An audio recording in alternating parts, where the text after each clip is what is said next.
It has been amazing. I just realized that we didn't do any introductions. Oh shit.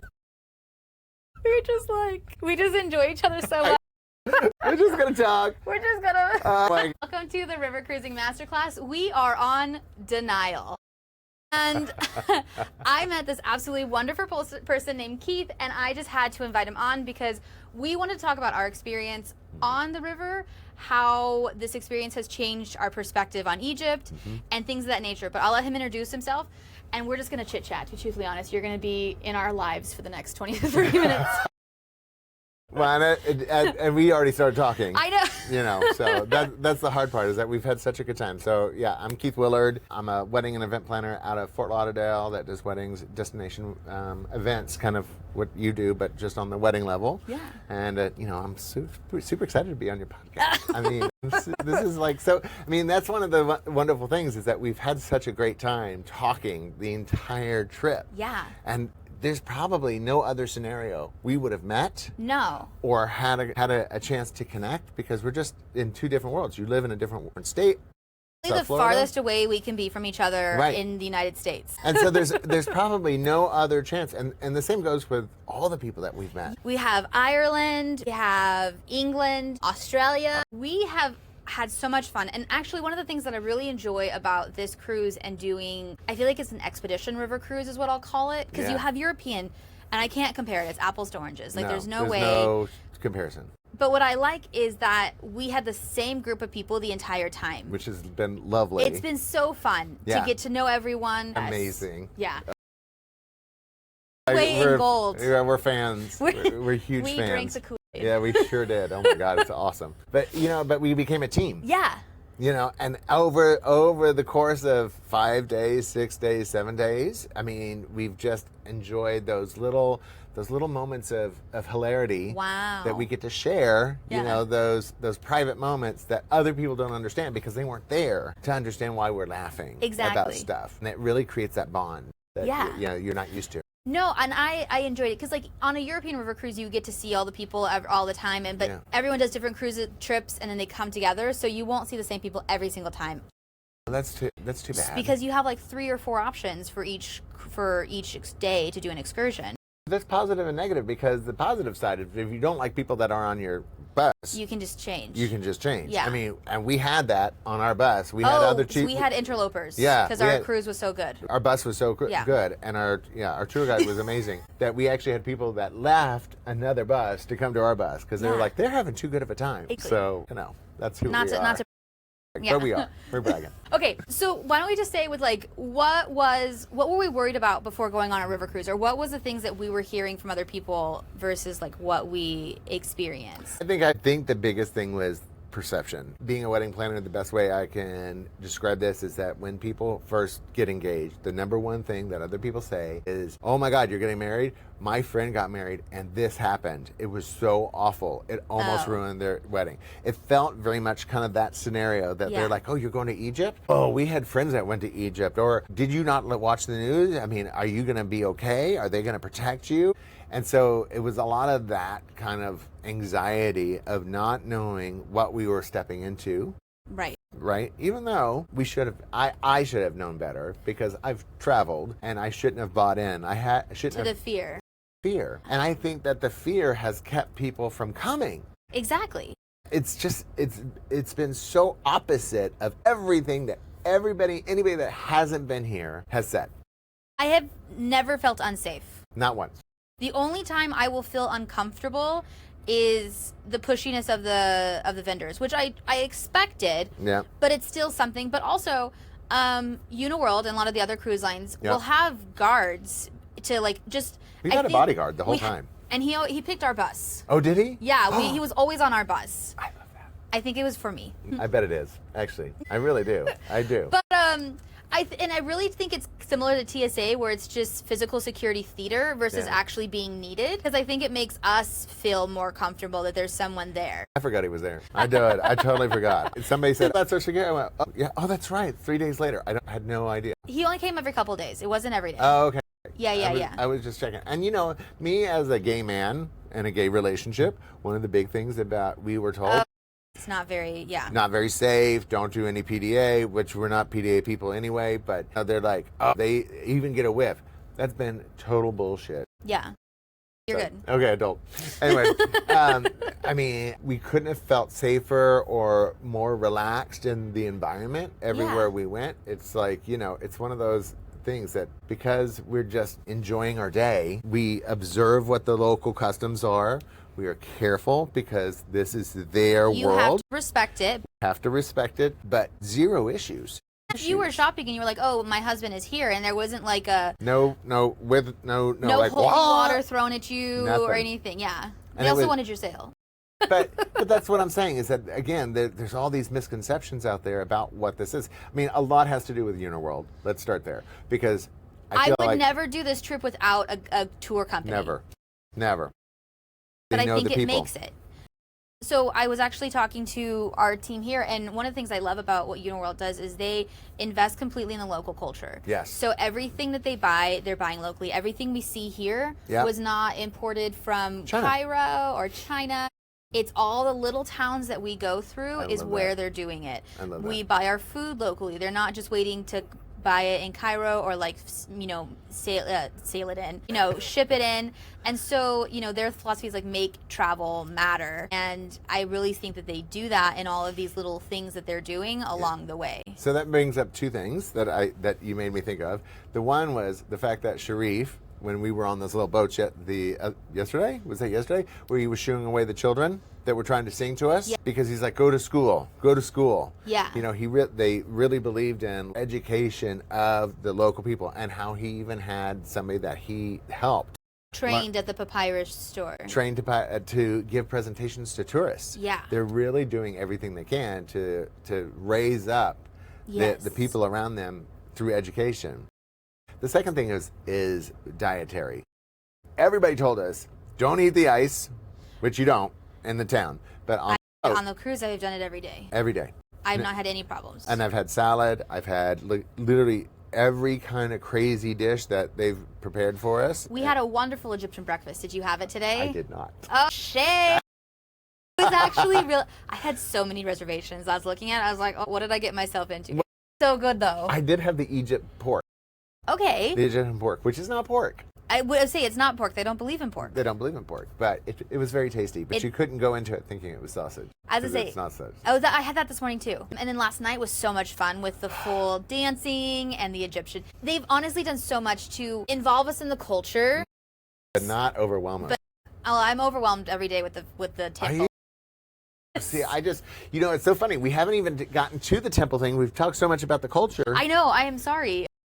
But I think that's one of the wonderful things is that, you know, the people make Egypt, and the temples are kind of like the frosting on everything. They're the cake, and then the temples are the frosting, because there's just so much history here.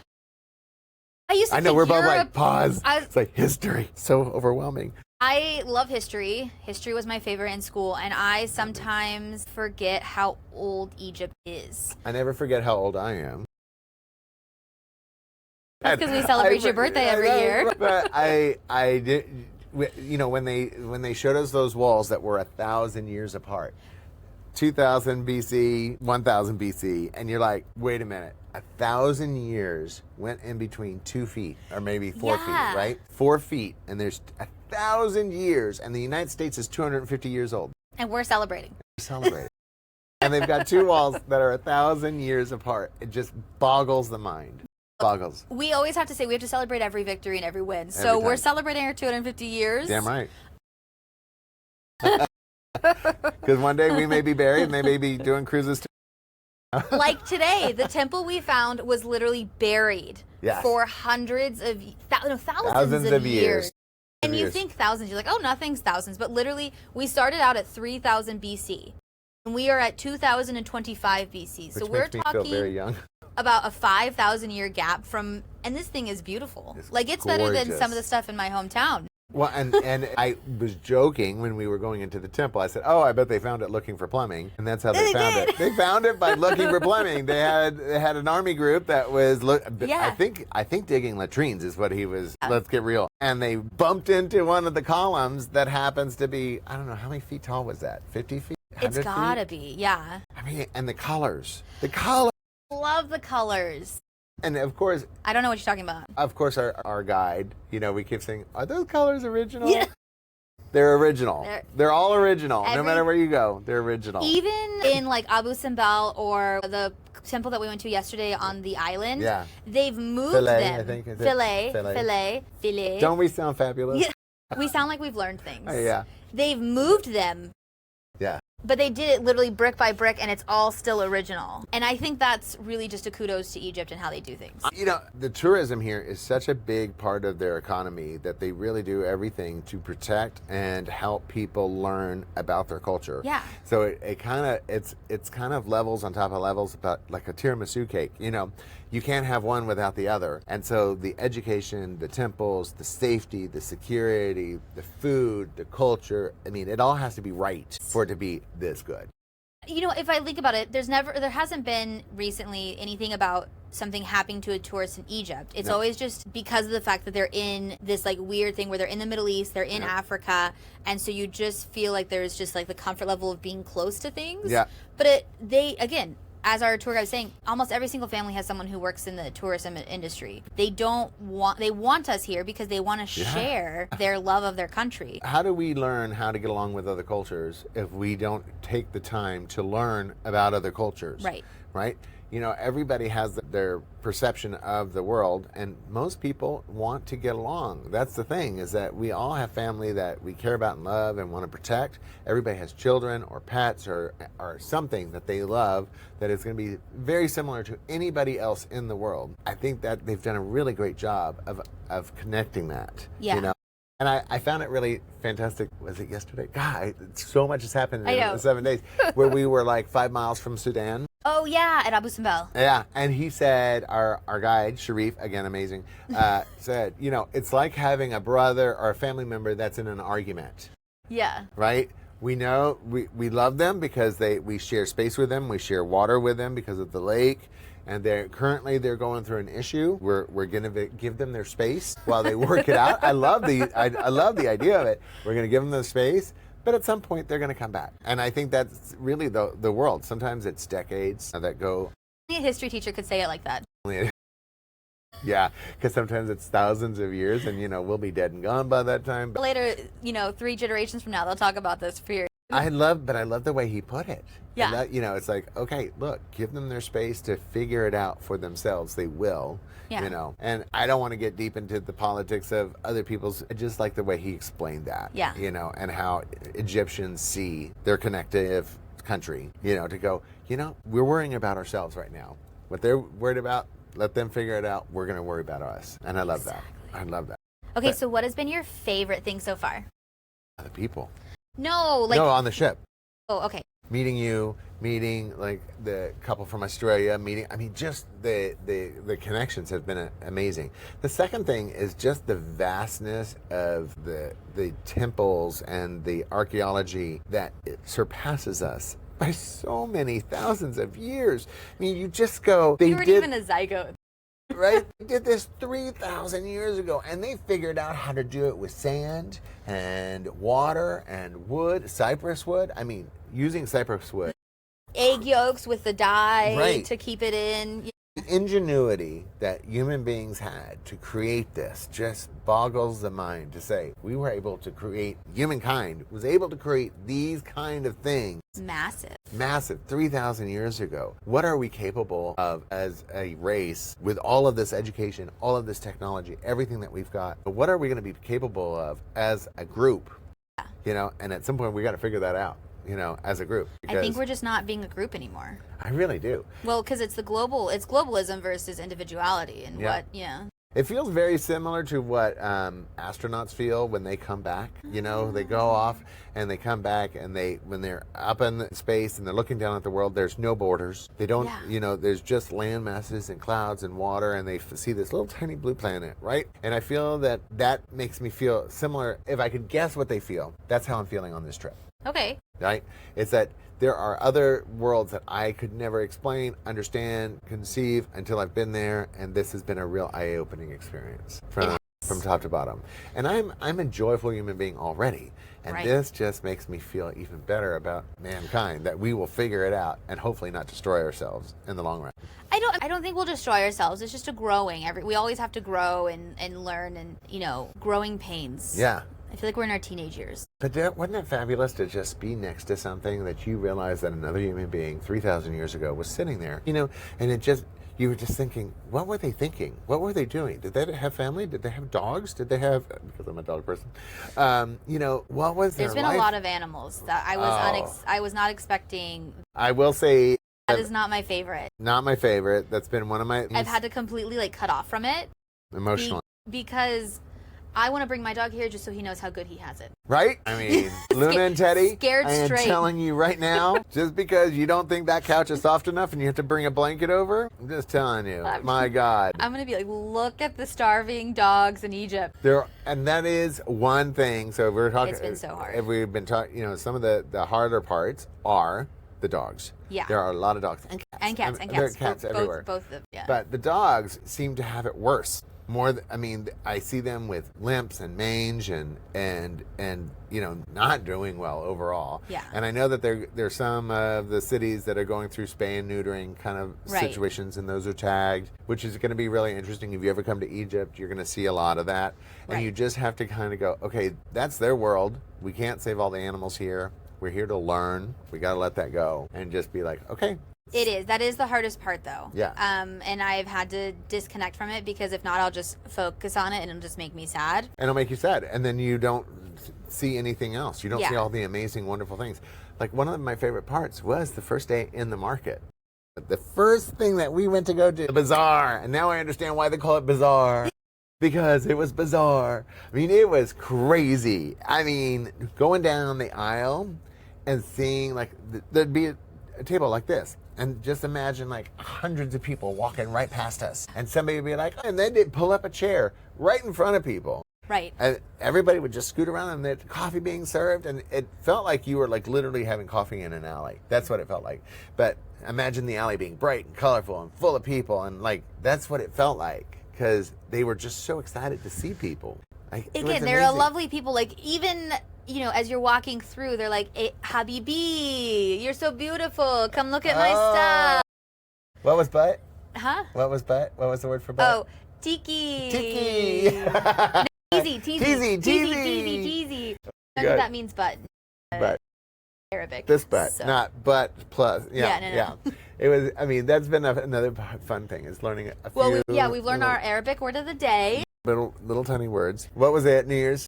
Sana Saida. Sana Saida. And it was funny because when you say it, there'd be several Egyptians that'd be like, "Happy New Year." Yeah. They'd say it in English to you back. I love that. Well, and we were talking to him about how smart they are. Yes. And they Brilliant. know so many languages, enough to get by, because this is how they make their money. That's how they make their money. So they know yeah. Russian, English, German, Chinese, American. Yeah. I mean, it's unbelievable. Did I say English and American? You did. You said it's okay. Bam.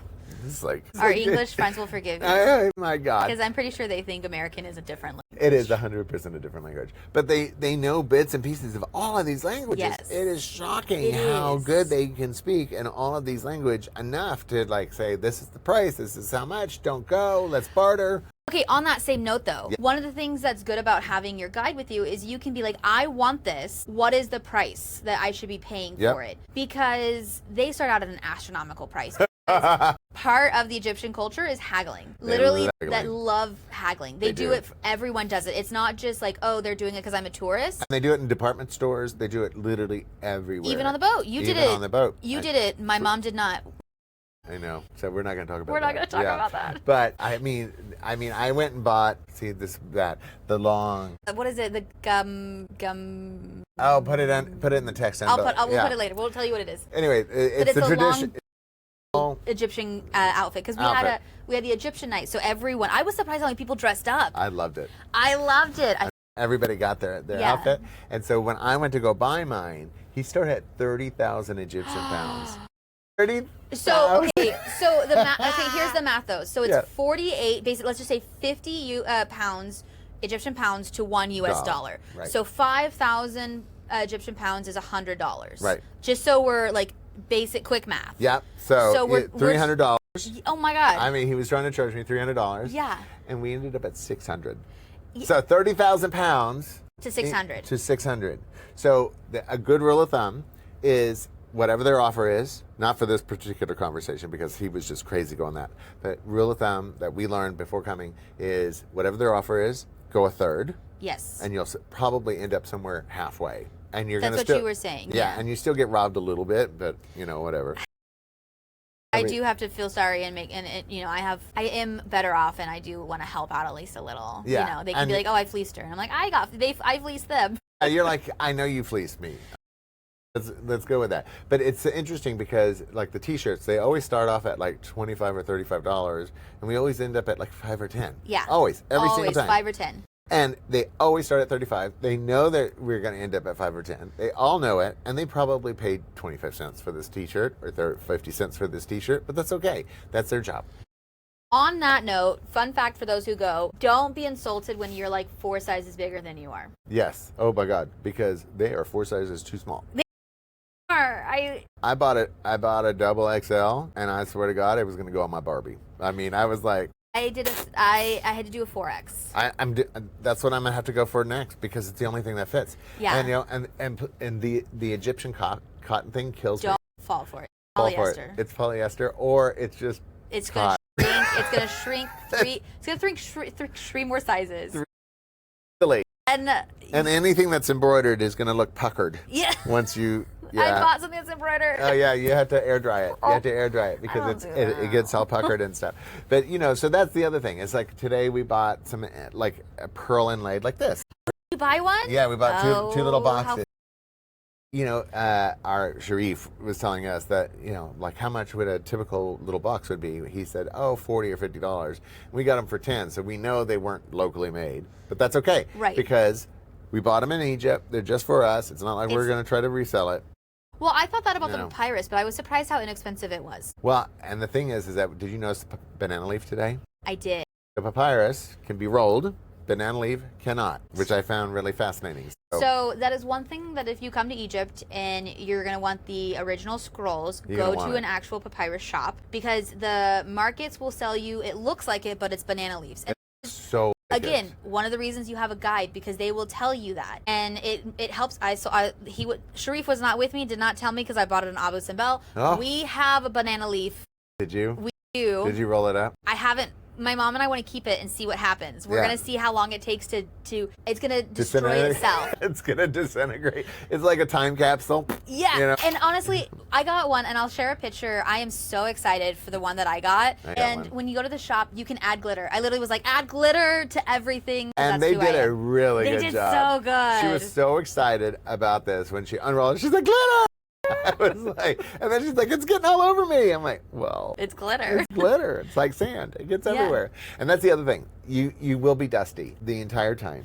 But the laundry isn't that expensive. No, it's actually really good. Expensive. But you are dusty all the time. Yeah. And we've been really lucky because the wind's been fairly calm comparatively. Right. Because normally you need a scarf to cover your mouth, and we have not needed it. Well, I was going to say, but I purposely picked this cruise for the time frame. Yeah. Because December, January is supposed to be the best weather. And it has been. And that's another thing. If you're looking at temperatures and you see 75, it is 85. It's 85.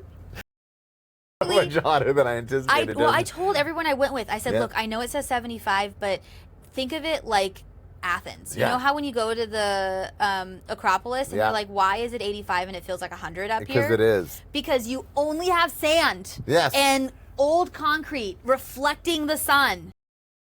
Easy how, this morning, was supposed to be 44 degrees, and it was cold when I went up at sunrise. I know I got up at sunrise.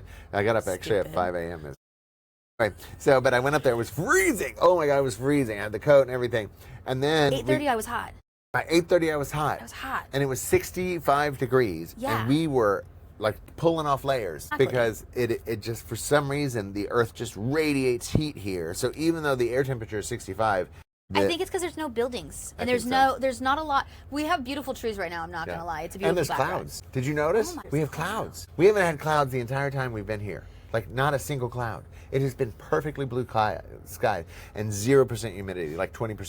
It's been lovely. It's been lovely. For my hair. And not for my skin. It's like so dry. I know, I've been lotioning. I know. Oh my God. Like the wrinkles are coming up so bad. I mean, I did Botox. Red light therapy. I did Botox and it's still like wrinkles.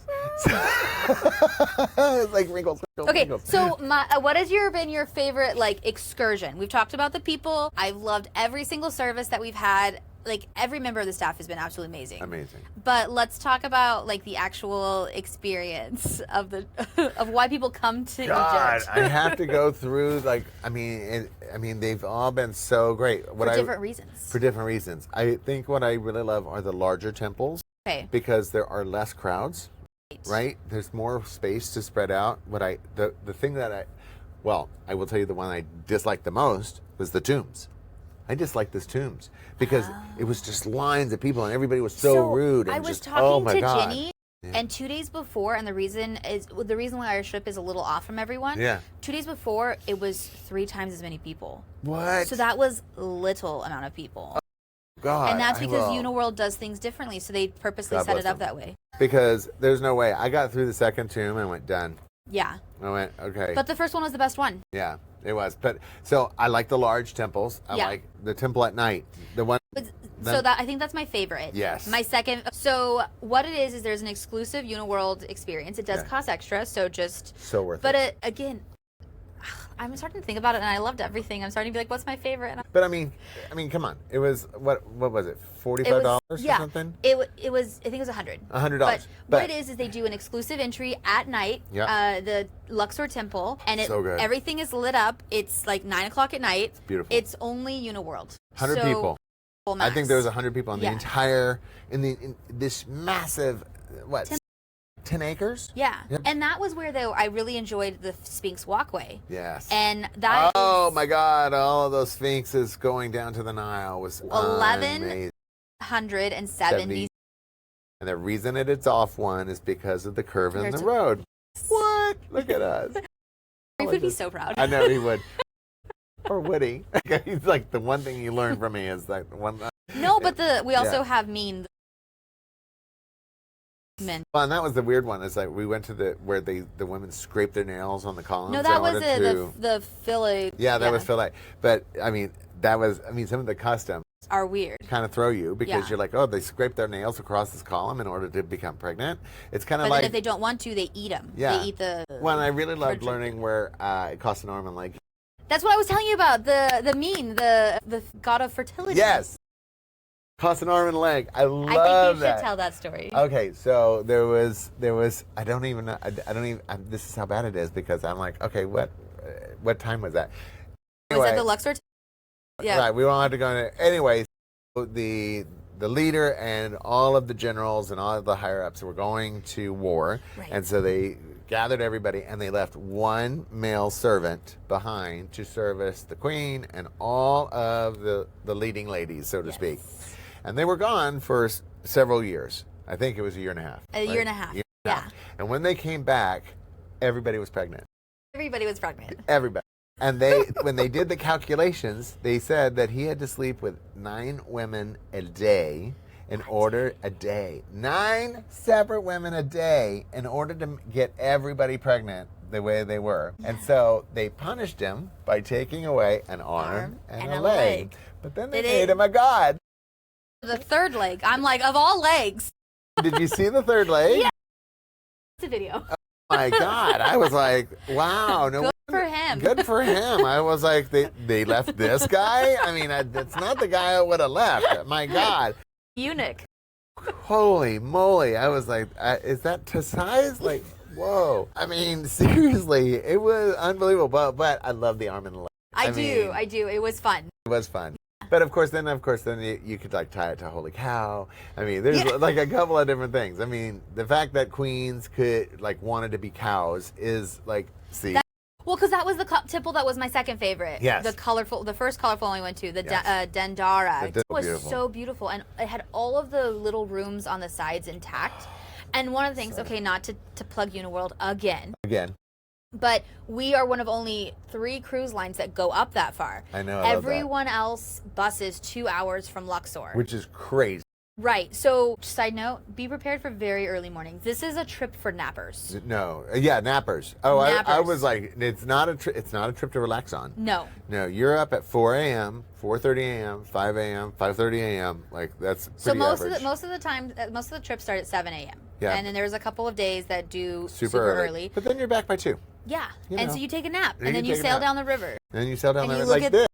Like, my God, look at this. Oh my God, look at this. It's so It's beautiful. crazy. But that's one of, Yeah. one of the things that you have to get used to is the early morning, because it can throw you. But then they're like, oh wait, you're back, and you're like looking. You're like, oh, it's like, lunch, and I'm gonna go take a nap. and yes, and I just saw 3 amazing temples, and oh my Yeah. God, and my mind is blown, and now I'm gonna go eat. Yummy. And I'm not a big fan of plated dinner. I don't like to sit, right? So luckily they've had some buffets at night that I've enjoyed. But that's why I've been skipping See, I like dinner. to be served.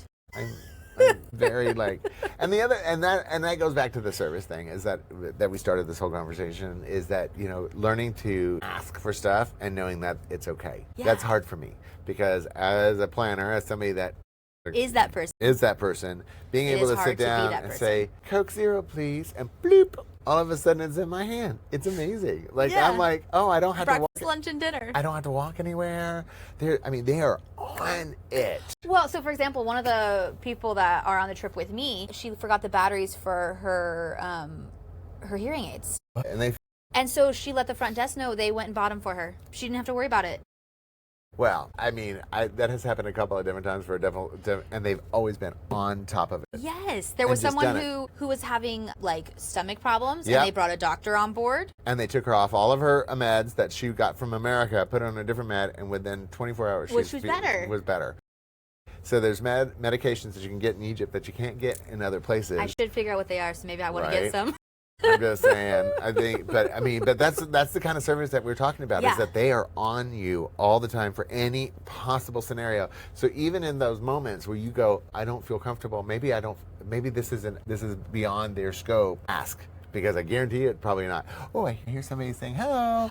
So if you ever hear it, the captains have a little like alarm, like it's basically like a Yeah. beeper, and it's different for if you know the captain on the other ship or Yep. if you don't. Yep. And they have a whole song and dance about it. It's really, wild. It's really interesting. I mean, that's why I was like, hello. I'm like, well, know this captain. you must know this captain. And that's the other thing. You remember he was talking about how some of the captains came from that one particular Yeah. region. And so sometimes the families, the kids, are out actually waving at their Yeah. dad who is captaining the boat. And I love that. I just do. thought that was so sweet. And I mean, that would endear me so much. I'd be like, okay, I'm going to keep you. Forever. But that's the other thing, is that when you go by, all the kids waving. Yeah, and it's been that everywhere. Everywhere. Yeah. They're so excited They're to see us. And then if you dance with them, they dance with Yeah. you.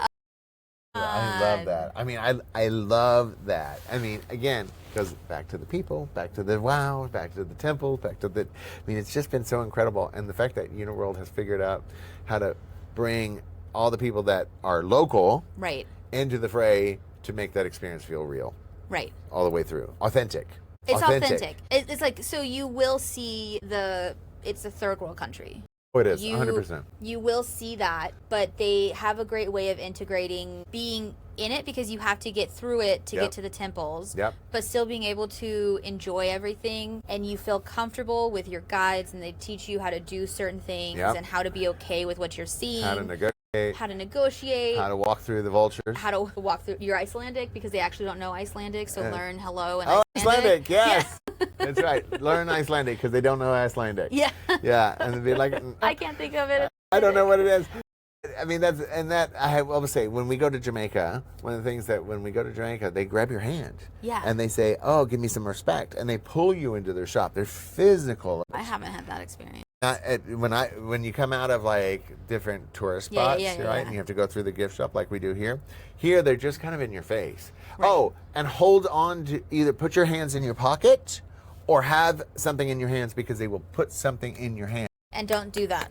Unless you want to buy it. Unless you want to buy it. Because they'll put whatever they've got, like a t-shirt or a scarf or a scarab, like literally in your hand. And now you're stuck because you're like, what do I do with this? You try to hand it back. They're not going to take it back. So you're like, what do I do?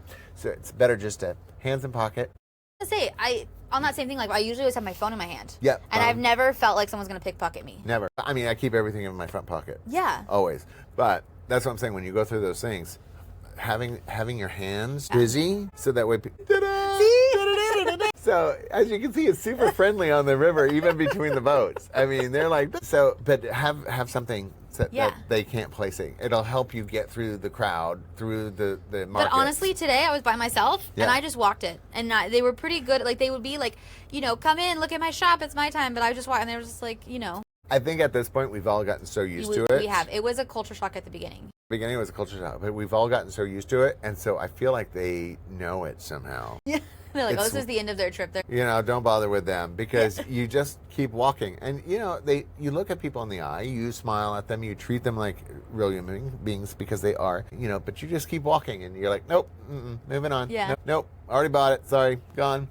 Whatever you need to say to make you feel comfortable to get through the crowd is all you need to do. It's not anything too crazy. It's nothing too crazy. And if you ever feel unsafe, tell somebody that's part of Uniworld. Yeah. Because they will make sure you feel safe. Well, because that was when we were coming back from the papyrus shop. They were like all over us as we were walking back because every single person bought something there. Yes. Everything. But they were like, oh, they bought something. And so they were pretty like in our faces there. But the guard was literally like, no. And they stepped back immediately. Immediately. And like when we were at the papyrus shop, papyrus shop. Which is literally my favorite card company is Papyrus. Papyrus? Have you not the fancy cards at the grocery store? You know what I'm talking about. It's the bird, the little. Okay, now we're getting into a whole different subject. I'm like, what? Papyrus? I have no idea. It's the name of a card company. Oh, a fancy card company. Okay. Oh, yes. Thank you. Okay, all thank right, you. there. Sorry. Took me a little bit. But like even at the papyrus shop. I wonder if they're Egyptian. What? I wonder if they're Egyptian. We're going to have to Google it. So, but the kids were outside, yeah. and and it was interesting because there was a lady out there that wasn't really pushing on anybody, and I went out and gave her 50 Egyptian pounds just because she wasn't pushing. She wasn't pushing, and then she came and gave me a gift, and I thought that was so lovely because she's like, here, and I'm like, I don't need that, and she goes, here. She was very adamant about me taking the gift. Right. And I was like, okay, I'll take the gift. And so I think that's the other thing that they don't want to just accept money. As I say, they're very proud people. 100%. And no one wants a handout. Nobody wants a handout. And they will not take a handout. They will not take a handout. If you get, like, even the guy today that was sweeping the thing, I gave him 20 Egyptian pounds. He tried to find something to give me. And I was like, please don't. You're sweeping everything and cleaning everything up. I'm like, please don't. But he really was searching. I was like, it's okay. Please don't pull out the Kleenex in your pocket. Too. It did. I mean, and that's it. Again, the people have ethics. Yeah. They're ethical people when it comes to they might not have a lot, but they don't want to feel like a charity case because they are proud of what they do have. 100%. And it might not be what we're used to, but it is what they know and what they are comfortable with. And you're stepping into their world. Yeah. I mean, but that's what you're supposed to do when you travel. 100%. And I just think I keep saying over and over, if you're looking to come and travel and do something different, I know Africa seems to be like the entry level kind of vacation. People, all my friends, all of my friends are like, oh, let's go on safari. I am doing a safari in 2027. I think, and Egypt seems to be a little further up on the scary list. Right. I would put Egypt first now. Okay. And I would do Africa safari second. Okay. Right? Because I just think this has been such a really lovely, self-contained experience. Yeah. Because we have our little safe world on the riverboat as we go down. We're fed. Oh my God, we have great beds. We have fed. And we get to have these little excursions. Where Africa, I feel like I was a little bit more involved in everything because we're out in the middle of nowhere. We're intense. And so this felt like a very safe experience. Okay. Oh, I like that. I love it. And we're not finished yet. We have 2 more days. Okay, we have the pyramids next. So excited. So excited. And let's do that there, because that's not corny at all. Instead of walking the Egyptians, we'll just be like this. I can't do that. No. Like, it was like you and the hearts last night. I was like, what the... Anyway, yeah. Okay. ADHD is getting off. That's so bad. I mean, this is what our conversations are like with everybody on this ship. They're like, oh, they're falling off. Okay, they walk away. It's like, wait, what? No, I'm kidding. It's so good. It has. I was gonna say, I think this is a great experience trip for someone who is very into history. Yeah. Who wants to learn about different cultures but still feel safe. 100%. Is not someone who wants to relax. Nope. It is not a relaxing vacation. This is not Royal Caribbean. This is not a Royal Caribbean event. I love Royal Caribbean because, I'm a Diamond Plus on Royal Caribbean, so I love to cruise, but that's a very different cruise. It's this is not that. This is traveling. This is not vacationing. This is not vacationing. I'm going to need a vacation from my travel. Yeah, I am so going to have a vacation. Well, I'm going to have my dogs. I'm so excited. My God. I am missing my fur babies like crazy. Yes. But anyways, an hour. Have we really done an hour? I'm so sorry. I hope you guys have enjoyed this episode of the River Cruising Masterclass. We have enjoyed talking to you about the different side of Egypt. Yeah. And if you want to, you can follow me on Instagram with the Travel Advisor Sydney, because I post all kinds of fun things about this trip and more. And did you want to share your stuff? Or? Sure. Anybody can find me at Keith Willard, like literally Facebook for old people at Keith Willard. So, I have Facebook as well. Right. And so Instagram at Keith Willard. And then you have your amazing podcast. Yeah, so I do a wedding podcast called Behind the Veil with Keith Willard. So you can find that on YouTube or Apple or any of the podcasts. Top ones. Yeah, Behind the Veil with Keith Willard. Well, thank you so much for doing this. Oh my God, I had such a good time. It's such a good time. It's been so much fun. And again, if you're going to travel, come to Egypt. You're going to love it. Don't believe the naysayers. Don't believe the haters. Fuck the haters. Oh my God, I'm so used to not cussing. I'm like, I'm a good person. Thank you for listening to the River Cruising Masterclass with Sydney. If you loved this episode, please share with friends and family.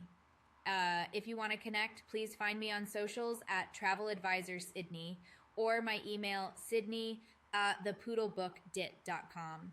Please enjoy the first 5 minutes of our episode before introductions as an outtake.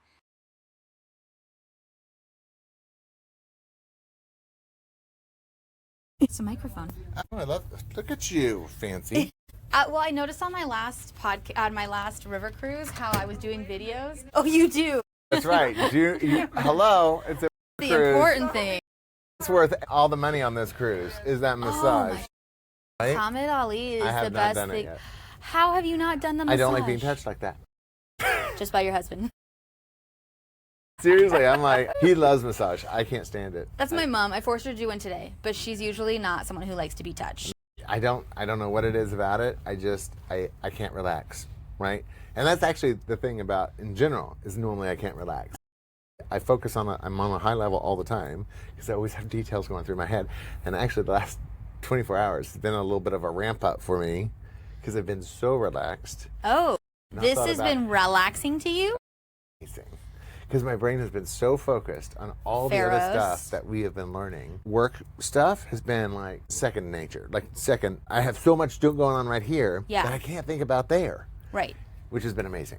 I love that. I love that. I mean, it is. It's like I did a salt bath or a salt, like the salt where you lay in it. Yeah. The chamber. The float things. Yeah. I couldn't do it. Really? Because I can't turn my brain off.